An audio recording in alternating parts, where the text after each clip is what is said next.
All right. Welcome back, everyone. Thanks for joining us. This is our last session of day one of the Creative Aging Institute. Great to see everybody. We'll just give a minute here to make sure everyone is coming in from the waiting room. Looks good. All right. Well, welcome back again for folks who might be joining for the first time for this session. My name is Susan Achin. I'm the Arts Learning Projects Director with the National Assembly of State Arts Agencies. And this is our third session of day one of this year's Creative Aging Institute. I am so pleased to introduce Christina Batra-Jones and Payeng Threadgill, our two speakers for our next session. They share a special relationship as mother and daughter, and you can read more about both of their distinguished careers in our speaker bio packet, which we'll place into the chat here. And I'll go ahead and keep my intros quick. So Christina Batra-Jones is a multifaceted somatic healer with many years of experience as a professional modern dancer and choreographer, as a founding member of the Urban Bushwomen, and as artistic director and choreographer of her own company, Prowess Dance Arts Company. Payeng Threadgill is an accomplished vocalist, songwriter, writer, and video artist with a thriving practice as a voice and movement teacher in New York City. And I think there's a new book on the way, if I'm remembering right. There is. I want to invite everyone here joining us today to keep your questions coming in the chat throughout Christina and Payeng's conversation, so that when we get to an audience Q&A towards the end, we can hear what you are curious about. That's it. So I turn it over to you, Payeng and Christina, and thank you so much for being here. Thank you. Thank you. Thank you, Susan. And thank you to the National Assembly of State Arts Agencies, to the 2022 Creative Aging Institute, and to all of you watching and participating today, and especially to Payeng for bringing me into this conversation. It's been really a lot of fun reflecting on my life and career that has spanned over 5 decades. And especially during its height, which was in the 80s, maybe a little bit prior to the 80s and just after the 80s, but particularly that decade of the 80s. And at that time, I was living in New York City on the Lower East Side. And it was an amazing time because the arts were just rampant and raw. And there were performing spaces everywhere. It was the birthing of PS9. Dance Space Project was going full force. And there were all kinds of galleries. Every other storefront was a gallery. So this is what it's looking like. There were jazz clubs, there were performance spaces and punk rock clubs, and the La Mama Theater was presenting international work, experimental work, we could call it. So it was a really, really very colorful time.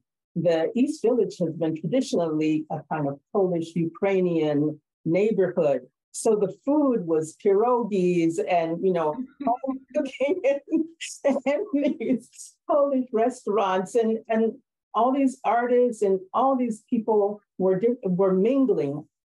Joe Papp was at the helm of the Public Theater, and he was embracing all the different kinds of cultural work that was coming through from new and young artists and writers, the Ntozake Shange, the writers from the New Yorican Poets Cafe. It was really just a blazing time for the arts. There were arts spilling out onto the street of every shape, form, size, color, and palette and word. And it was a time for me that was really exciting because I really began to explore collaborations. And prior to that, I had always been involved in my work as a choreographer and dancer in music, and including music into my work. I was always on stage with a musician. That time in Chicago, I really embraced the openness of the Association for the Advancement of Creative Musicians, also known as AACM, and the Douglas Ewart and George Lewis.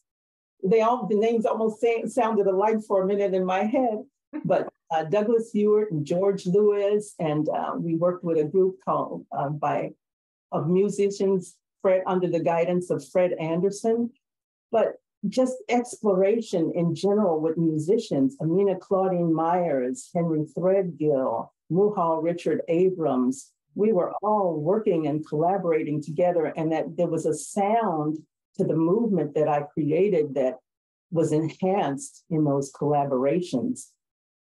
And so when I was in New York and all this art was spilling out everywhere, I said, that needs to be embraced as well. And so I worked with Jean Lee, who is a singer and songwriter, and we did lots of collaborations together. We designed classes together and performances in all different sorts of spaces. There wasn't a specific, like, okay, dance in a theater kind of thing. It was wherever there were a few feet of space that one could move in and make that thing happen.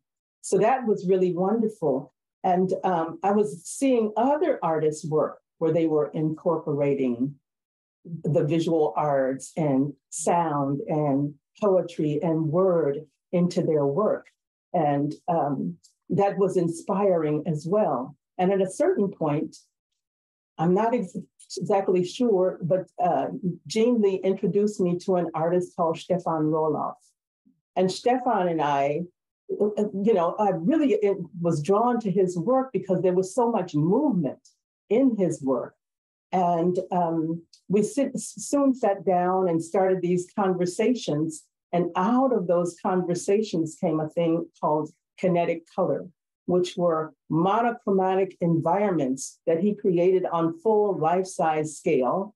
And we did free associations with these colors and came up with movement ideas. And, that was a whole experience. We did 4 colors, the green, pink, yellow, and blue. And it was a collaboration with Stefan creating the environments, me, the dance, and Henry Threadgill, Andrew Surreal, Jean Lee and Gontra Hampo, and Joseph Jarman. So, how do collaborations fit into your work?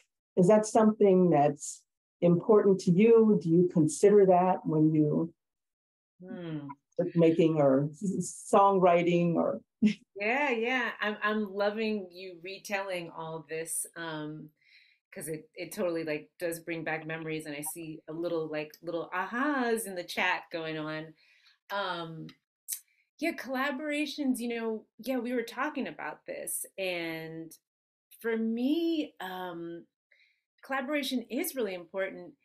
And I guess I kind of frame it in my mind. I often just frame it from that's what being in a band is, because so much of my artistic practice has been being in a band since I was in middle school. Even though I also danced with you and, did like different and acted in plays and things like that, I kind of knew from a really young age that I wanted to be singing and songwriting. I knew from about 4 or 5 years old. I actually have memories of I couldn't not being able to fully write. And I remember asking you to transcribe like lyrics. I wanted to capture them. And I remember asking you to write down my lyrics, on a notebook or something for me to save them. So that was really important to me. And then by the time I was in middle school, I started working with some friends at the school I went to, Friends Seminary in Manhattan. And we started this band that was initially called Axis, very middle school name for a band. And it consisted of 2 guitarists, Chris Perello, Zoli Redman, Evan Pasner on drums, and Michael Hersher on bass. And our practice time was primarily at Evan Pasner's house, although sometimes we went to Zoli's house. And that process of art making, it's really like very much in recent years that I realized how important that was to me and how much that was a template for how I wanted the rehearsal process and the art making process to be.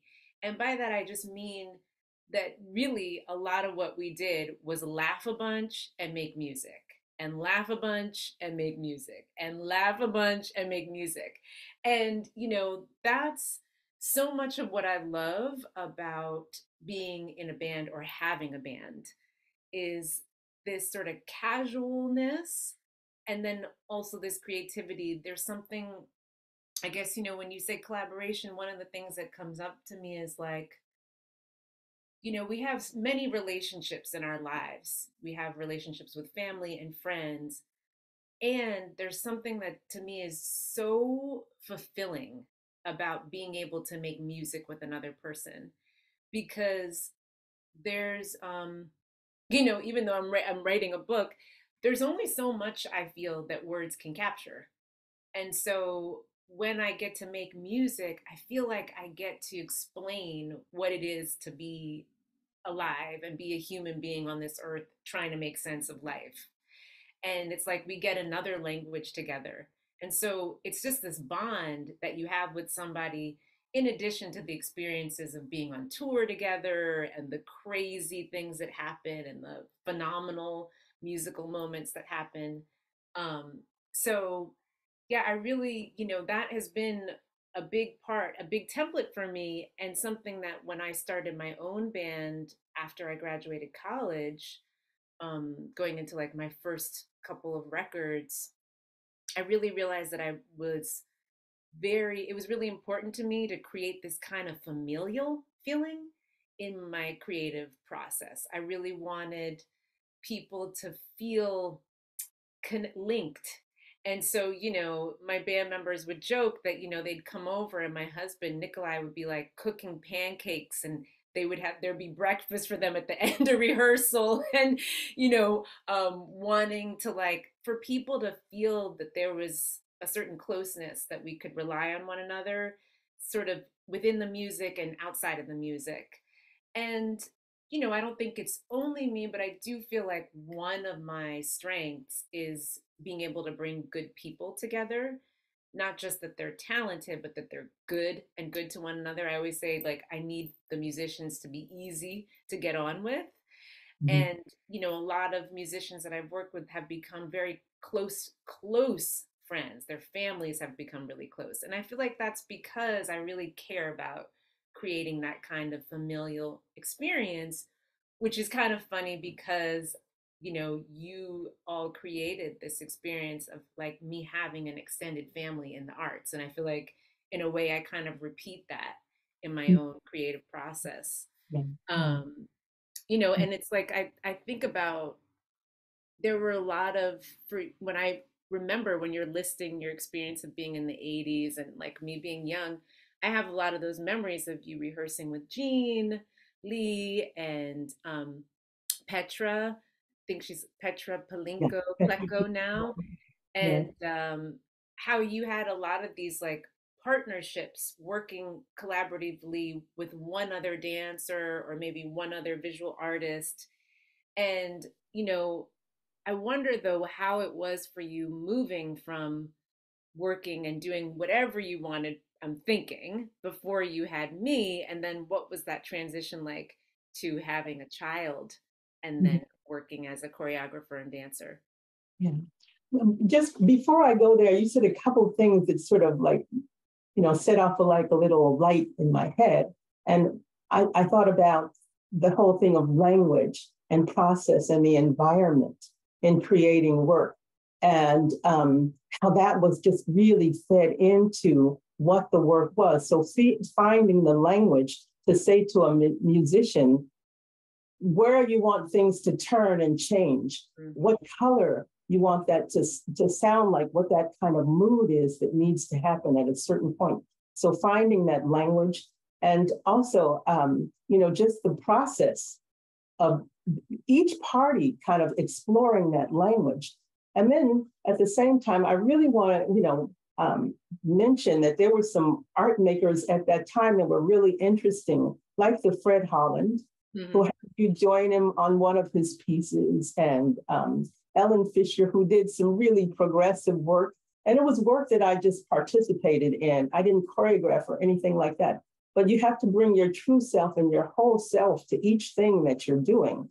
And that really, really mattered a lot in terms of those art making moments with other choreographers, and Marion Soto, participating in her work and bringing, 100% or 200% what that environment is, and what that is that the artist is saying, and how that feeds into your own experience, and what that language becomes when you connect in that way.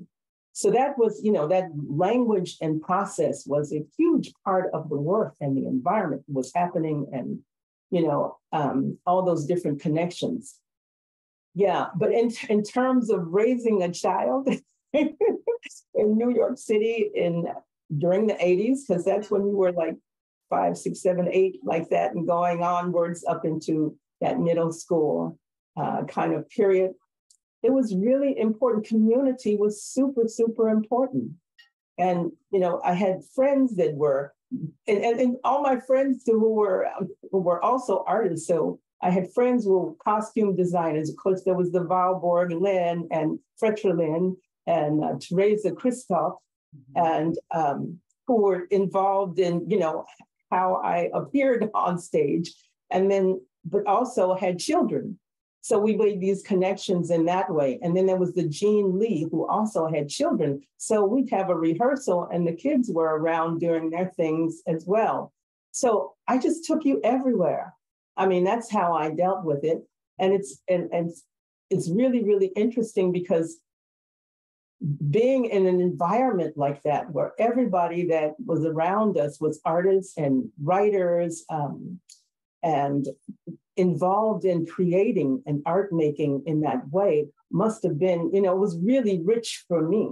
And as a child, and, they were talking that language to you. In fact, I remember one time we were at Steve McCall's loft, and this musician, the saxophone player, they called the preacher or something like that. I don't remember the rest of his name, but he had just gotten a paycheck. And we were playing some records, and you started dancing, and he danced with you. The two of you danced for like 10 minutes. You were about 3 years old or something, 3 or 4 years old. And you just danced and danced, and he imitated everything you did. And it was just hilarious. But the artists were open like that. And I think it's that openness, and like you say, matching and melding with those good people at the same time, was really, really wonderful, because that richness was passed on, in the environment and to all who are around, including you and our whole audience. But raising a child, it was difficult. It was difficult. It was difficult juggling, the choreography and, performing and, trying to make dances and all of that. And so, that's when I got invited to do a piece with Jowle Zoller and the Urban Bushwomen, those early moments, I accepted that opportunity. And I accepted it because she was doing work that involved live music. And we were 7 women, 5 or 7 women. Maybe that first piece was even more than that. And it included word, language. It included live music. And the music was being made on the spot by women. At that point, that was a big thing. And what was really drawing about her work was that it was rooted in the African diaspora. And that was something that was a new take for me, because I was always into color and the environment and what it felt like, and a certain kind of mood happening. But her work was about being rooted in the African diaspora and speaking from that perspective. And of course, as an African American woman, I'm sure that I was speaking from that perspective on some level. Right. Deliberate, and it was focused in that way. And that was very rich and exciting for me. And to be working on all those levels at the same time, the word, the music, the movement, the connection with community, and being relevant in that same way, pulling on our ancestry for art making and the work that we were doing. So I embraced that, and I continued choreographing my own work, but it eventually kind of took over because it was just so much time commitment that went into that. In fact, when we first got started with the Urban Bush Woman, I was doing construction work. Yeah. I was a group of us artists, and we were a construction company, and we were working on a house, renovating a house for Jasper Johns in Midtown, on the east side, east side in the 60s, something like that. And I was scoring limestone walls. And I remember Jolly asking me, well, how much money do you make doing that? And I told her, and she said, okay, we'll match it. Oh, wow. Okay. I totally remember that. Yeah. It was a good paying job. Yeah. And so, yeah, it was wonderful to just, surrender to just being a part of that art making and just making the work. And maybe did it seem easier too, like that everything could happen with one group as opposed to maybe doing lots of different one-off projects? It sounds like too. Yeah, right? I continued doing those one-off projects for a while, and the other thing, and it did make it easier because there were, like, as I said, 7 women who were like sisters, and we spent a lot of time together. We ate together and went out together and jammed together and all of that. We spent a lot of time together. And so that was really solid. But the other thing that was important for me was having a solid environment for you. And I just can't emphasize enough how valuable it was and how important it was for me that you were in a solid, wonderful school. The Friends Seminary gave me that space where I could relax the parents. We made friends through Linda Ferrer and Kate Collins that just are lasting to this day. The help with the parenting and the friends that helped with parenting while I was touring. Sophie, yeah. Sophie Pujave. And so that Friends Seminary was just like a really important vital part of it because it allowed me to relax, knowing that there were teachers that loved you and cared about the students and that were skilled at what they were doing. That was like huge. That was huge. And then also, I'm sure you remember the Tompkins Square Library. Oh, yeah. At one point, I, went in there because my mother was a librarian and school teacher, and I always had freedom to go to the library and stay at the library into all hours, where I couldn't go anywhere else. So it was like, like a solace, a sacred kind of a space in a way to be there. And I took you to the library, and I somehow found out about the Friends of the Library. This building is gorgeous. The floors are like, it's 3 stories, and the floors are 16 feet ceilings on each floor. I don't know who made it. It's so spacious and light and inspiring. And the 3rd floor had originally been a custodian's apartment. Yeah. And that wasn't happening anymore. So it got converted into, we sort of solicited all these artists to come in, and we had artists in each one of the rooms. And there was one sort of main room where we could do dance rehearsals, or they could teach after school classes. That was the trade-off. They got a free space to do their art in exchange for teaching a class once a week. So that was batik, and that was painting, and it was whatever it happened to be. And then downstairs in the basement, we converted that to a gallery. And that's what I remember.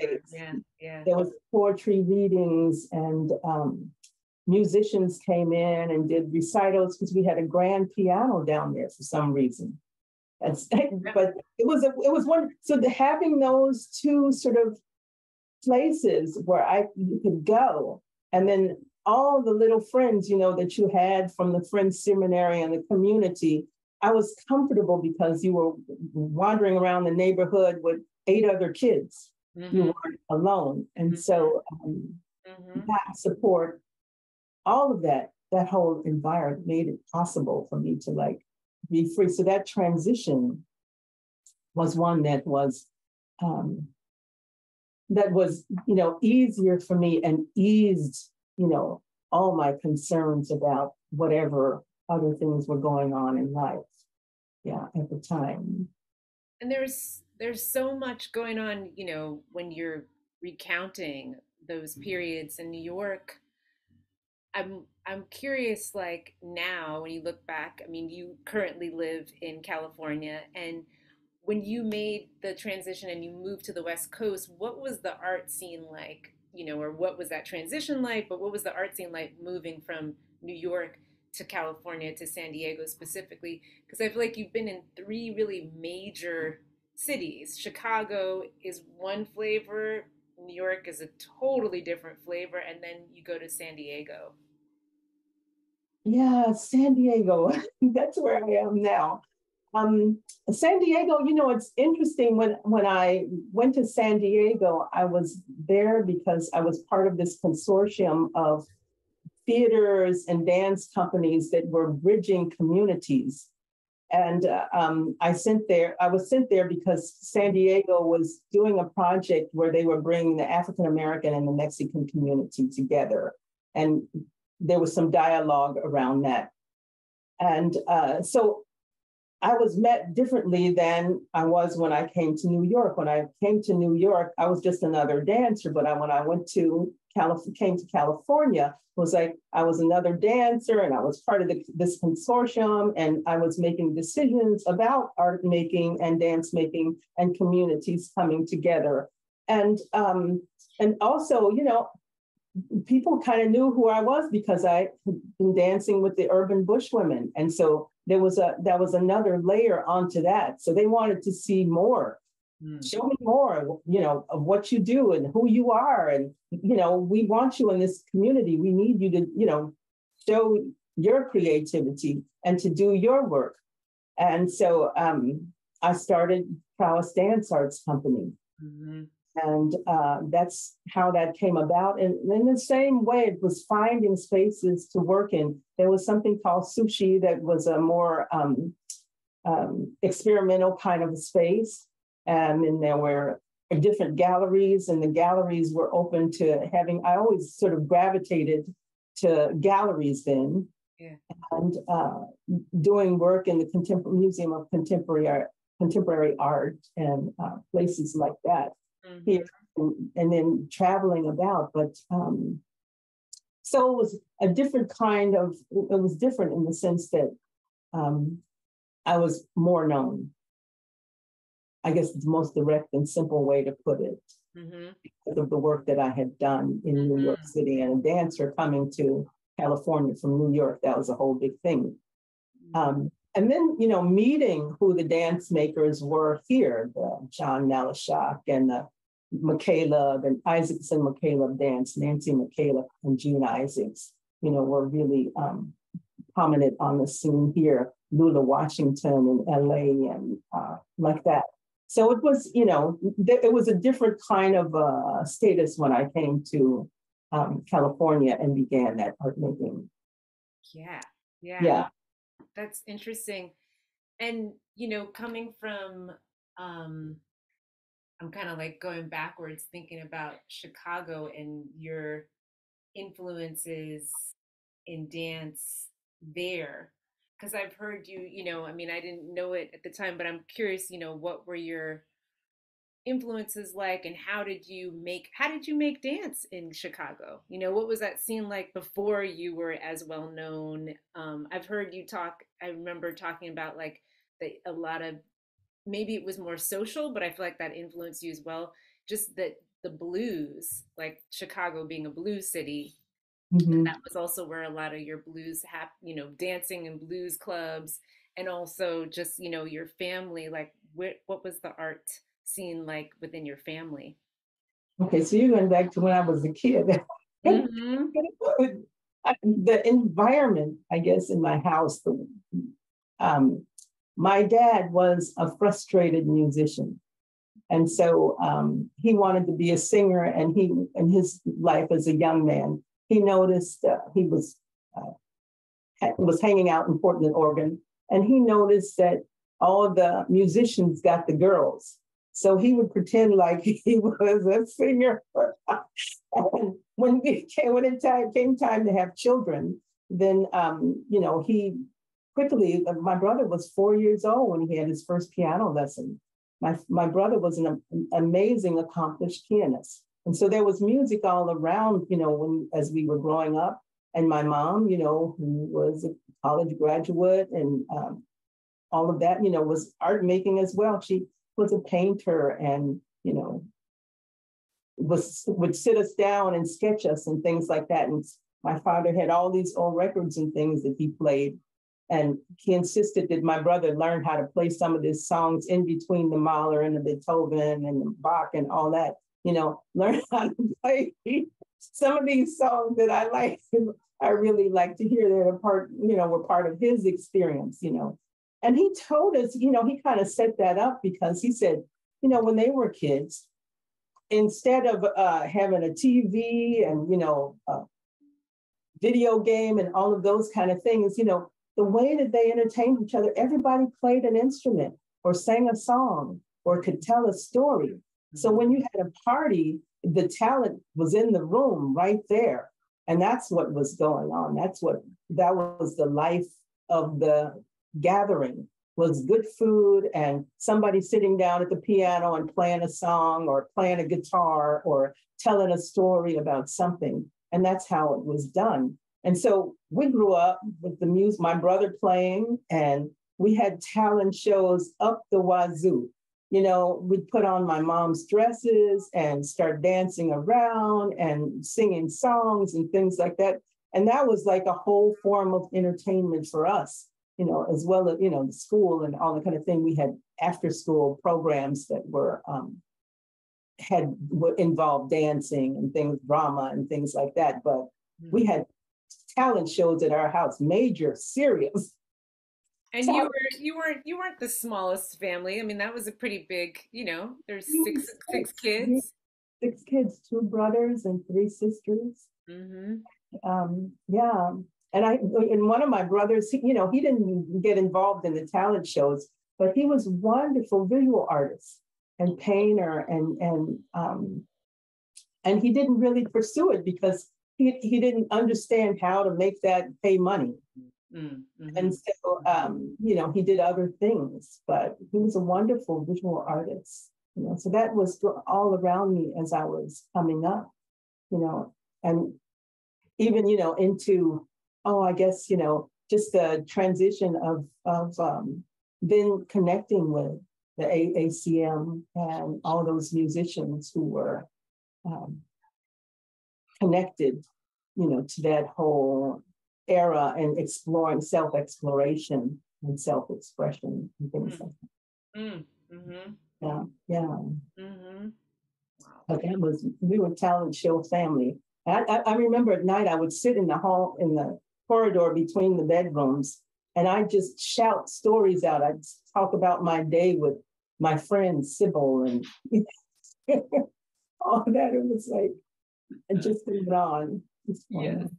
And you, Payne, you haven't talked about, what about your legacy to your daughter? What's that connection between you and your Luna, our Luna?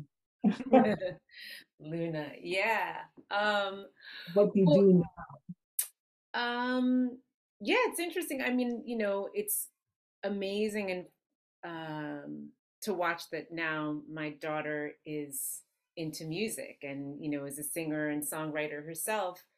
It's also cool because I definitely didn't push it. It was not something that I was trying to make her do or even thought of. I just started teaching voice lessons from home because I wanted to be home, and I made a choice. I wanted to be around her, and it was like I couldn't tour as much. I just realized touring was too many like split minds. So probably around the time that she was 6 or 7, maybe I started tapering down the amount that I was going on tour, and I started building up my private studio. And I used to, I don't currently, but I used to teach younger children.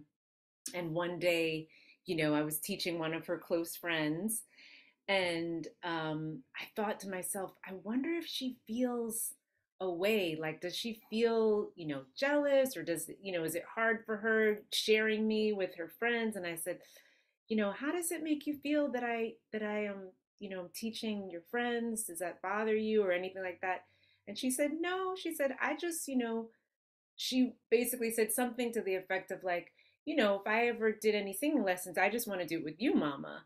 And I went, oh, she actually wants to take lessons, because I just didn't want to force that. And so that's when I started teaching her voice lessons, and we continued, all the way through the end of high school. So I taught her for 12 years, um, which was so fun. Probably, just dual benefit. And one of the greatest things now with her in college, that we have this relationship where she shares with me her new music artists that she's discovering and people that she's getting recommended to by her professors and stuff. But in terms of legacy, I mean, Luna's like this bonus that I didn't even imagine before, because I was really dead set on, my own career, and I was thinking this is what I'm doing, and then all of a sudden I was like pregnant, and I was like, oh, okay, this is a surprise. Um, in recent years, I've thought a lot about legacy. That I've become, I mean, I've been for a while, for like several decades, super interested, fascinated, maybe a little bit infatuated with family history. And I love studying our family tree. And that's something that I did when I was in college. And I spent a bit of time getting into the research, collecting family stories from my grandmother on my dad's side, going and reviewing census records. And then, that came up again 5, 6 years ago, when I started working on my project Head Full of Hair, Heart Full of Song, my last album, which is about hair and ancestry. And I think in coming back to that, I really started to realize how important my connection to the women in our family, and also my father's family, feels for me. That, a lot of my mission, one part of my mission feels like, particularly as a vocalist, I feel like a big part of my mission is to be a voice for the women in my family who couldn't speak in certain ways. So I think about your mom, I think about Grandma Pearlie, I think about her great grandmother, Grandma Spearman, I think about my Grandma Pierce, and I think about Black women, particularly in different times, right? Whether it was during slavery, whether it was during Jim Crow, whether it was um, just within certain systems and confines of and constructs of the ways that women and Black women had to behave. And I think about that there must have been times that they wanted to speak and say things that they couldn't say. And so when I sing, I really feel like part of what I'm doing is allowing them to have a voice.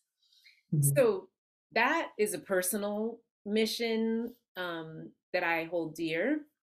And teaching is also a way that I feel like I'm practicing centering Black and brown women's voices and stories. It's really important to me. I know not everybody will gravitate towards my music, but I hope that maybe I'll be something of a kind of like a lighthouse or a role model that people will see and go, Black and brown and non-binary folks will see and say, you know what? I should actually do this project. I actually should sing. I actually should make this EP.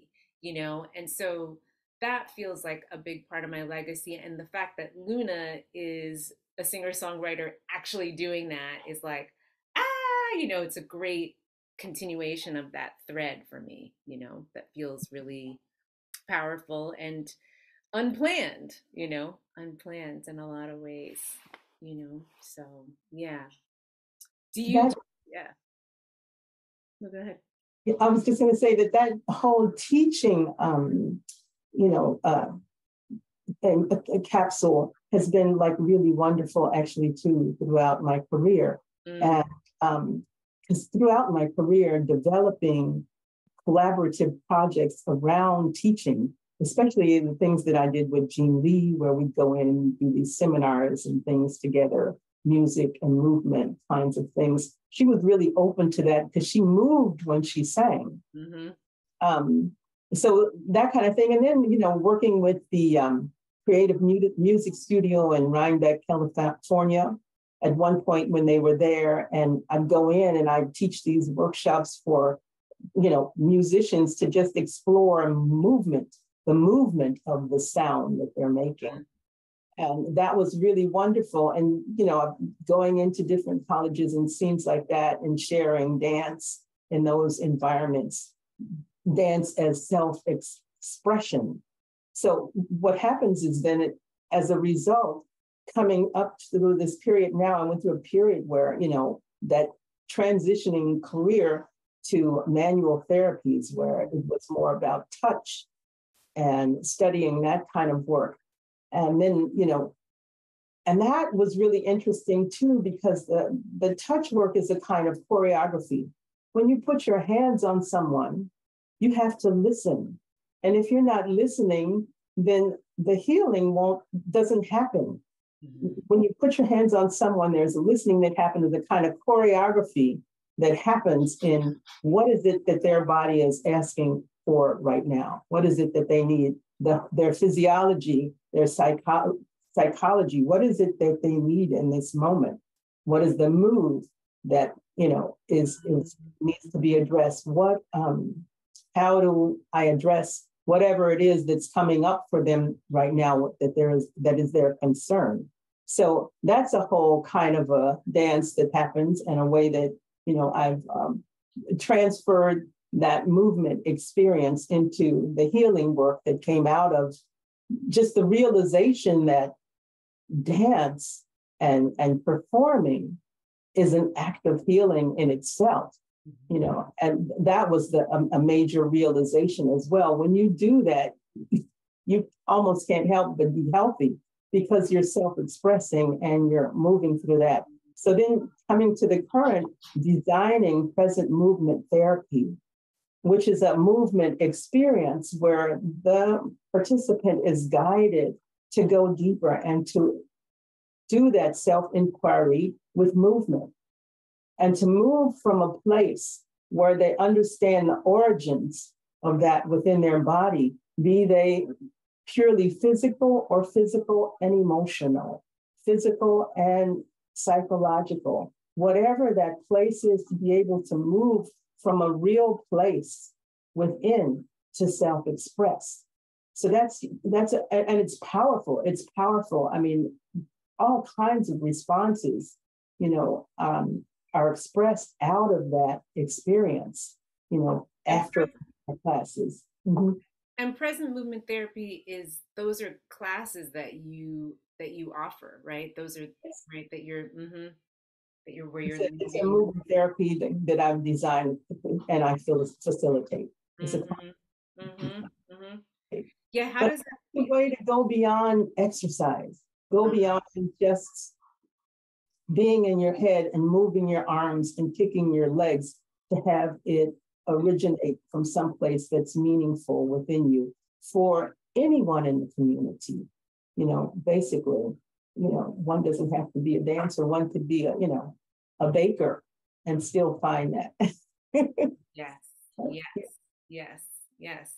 I know. I feel like that's something that you've emphasized, how important it is that you see that people have places, outlets for self-expression or creative expression, right? That seems like that's something, even though you're not currently performing so much, it feels like that's kind of one of the threads. It feels like, in your own life. Would you say that's true? Oh, definitely. That's one a thread that's been throughout my life. And I think too, when as a performer, there's that what comes up out of that kind of inquiry and that self-expression, that deeper self-expression, that getting quiet and listening to what's going on with you is love.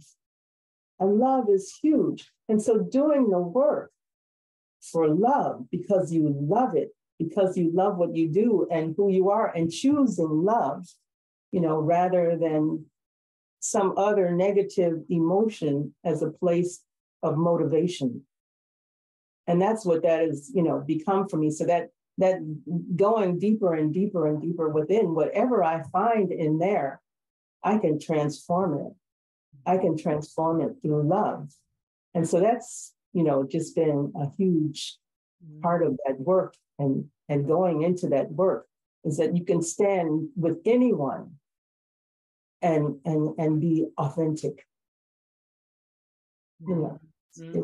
That's a huge piece. Yeah. Wow. So, and you're teaching? I am teaching. I know, it's funny. Yeah, it's interesting. Yeah. This has been a real transition, kind of a thing to a real progression, is what I want to say, progression from, working with the one-on-one vocalist to seminars with groups and workshops with groups to being in university now. How has that been for you? How has that been? Yeah, it's been a nice progression, because I think working one-on-one helped me to figure out kind of how I like to work and how I like to teach. And at the same time, in the past 10 or so years, I've been incorporating, I'm trained as an Alexander Technique teacher, but I started to want to bring in more movement into private voice lessons. Wonder why. Yeah, exactly. And so in a lot of ways, it's kind of like realizing, because the thing that I guess I find with voice and movement or improvisation, because I grew up around so much free improvisational music and dance, the way growing up in it, the thing that I recognize now is that there are a couple of things, but one is how when I offer that to students, how they're able, like, it's like their essence comes out. So people really get to their core, and a lot of folks come to me wanting to find their voice. They're like, I just want to know what my voice is. I just want to know what my sound is. And so, even though we'll work through vocal warm-ups and we'll work on breathing and alignment, having free play or moments of free play or moments where they're moving intuitively helps people, that I find, to get out of their heads. And when they're feeling nervous or scared, but also to just find what their creative instincts are when they're singing. Because, a lot of people listen to singers and they go like, how do I get, what's my thing? And a lot of times I notice that with improvisation and play, people are able to tap into like their unique thing, their like special flavor. So, bringing that to groups has been really fun. Like, I'm currently working at NYU, and it's really fun to work with singers and songwriters who are very pop oriented. They're not at all in this world that we're talking about by any means. This is totally kooky for them. And just last week, I did an improvisation exercise with them, and they had the best time. Like, everybody was like, this was so fun. Oh my gosh, because they weren't being serious. And that for them was really liberating. And it's kind of also maybe sort of speaks to, I don't know, something that could be addressed on a curriculum level, that I think sometimes kids feel like they have to be so adult, or that they have to like feel so pressured about making their careers, that they're not even fully giving themselves permission to play and discover new things. So I feel like that's actually something that I realize that I bring a lot, that people come to me for. And I think that that's definitely been born from being around a bunch of adults who pursued play seriously. You know, like I always feel like I feel like you all like seriously played, you know, so um and so, you know, when you're a kid growing up in that, it makes you realize like, hey, they're doing what we do, right? Mhm. Because as children, we always play, but to see adults constantly playing, even as they're getting older, like they're not just doing like, they're not just only adulting, they're actually acting like this is valuable. Mhm. So, Yeah. yeah, Mm. that's been definitely, you know, huge in how I teach and something that I feel like And speaking. it's so resilient. It's so resilient. The resilience of that is amazing. The reciprocity Yeah. that in that teacher student kind of relationship. If I go in a class and I don't learn something, then something's wrong. I'm not listening. I mean, every single encounter is an opportunity to learn something, even if it's that, when I introduce that turn move, that I should do it, from, a more solid or stance or something like that. I mean, every opportunity is, every interaction is an opportunity to learn something from the student. I think likewise, and that's something I think is an ongoing part of that. And the classes that I'm designing now are based in that. Really, the art is there, but it has that space in it, as you say, where for the person to express and to play and to be in the present moment, which is so huge. It's working from where you are right now in this moment and going out from there, not thinking about what you did before and what you have to do after you leave, but being fully present moment. I think that's what the real value of that improvisation Mm. is and was, that you experienced as the kid growing up. And that's why we were all in it, is that everybody could be in there fully wherever they were at in this present moment and offering from that place. And so that was the play, and listening to each other, and moving off each other, and interacting in that kind of way with each other, that present, being fully present in the moment. That's a deepening kind of a place. When you come from that experience consistently, Mm-hmm. it's like it's so full. It's so full, Mm-hmm. you know. Hi. Christina, you gave me the perfect segue to pop in, and I apologize if I feel like I'm interrupting. I could No, listen it's to you both great. forever. Um, thank you both. We just have 6 or 7 minutes for some questions. It was too interesting to barge in earlier. But I want to just kick off the questions, or, reflections, by saying how the Creative Aging Institute, that's kicking off today and going on for the next couple of weeks, it's so focused on the work of state arts agencies or arts and culture organizations or older adult serving organizations. And we come from such a perspective, oftentimes like a nonprofit world perspective, where the arts, fit into this box or need to look this way or that way. And just one of the real richness that you're bringing in your conversation. First of all, thank you for how intimate and just fun it was to listen. But it's so important, for us to always remember that whether we're talking about creative aging or anything else, artists are real people with family lives and histories and legacies and communities. And that's really what we're here to serve. So for one thing, thank you for bringing such a beautiful reminder and picture of like being real artists in the world doing amazing work. It's a perfect way to set us up for our learning for the next couple of days of this. So Yeah.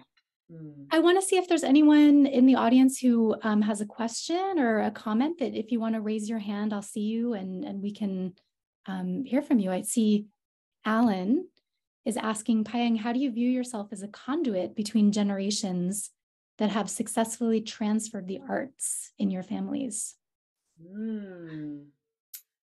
I feel like a lot, kind of what I said, my regular spiritual practice is listening into my ancestors. that's like a regular part of my process.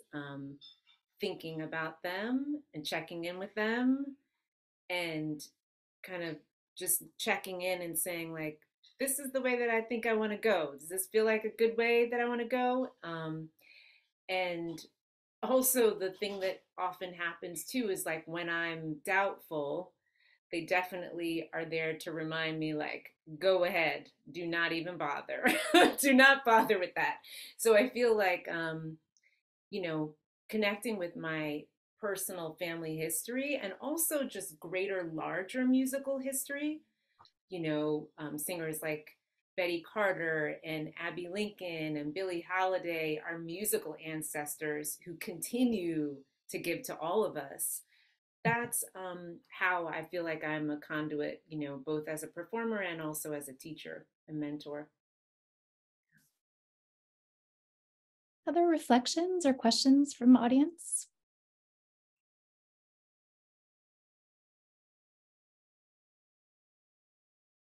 Hi, this is Nicholas. I just wanted to say thank you for the breadth and scope of that story, like where you began and the art scene in the 80s, and then bringing in your other family history. It was compelling. And I too just didn't want it to end, but just thank you both, the personal, the professional, creative, and also your resources and your capacity for teaching. It was just wonderful to hear. Thank you so much. Thank you. Thank you, Nicholas. Lots of comments came through in the chat about just how much richness and fullness and community and I think there was even a comment about tonight is a full moon and how there's something in that sense of coming together and talking, especially as women. I reflect back also on our previous session with Corky Claremont and Judy Dow and Teresa Gouge about just how the nature of getting together to talk and share between generations is where so much important and valuable information is experienced and remembered and learned, and the bonds that come out of that are so important. And you all have offered so much of that tonight.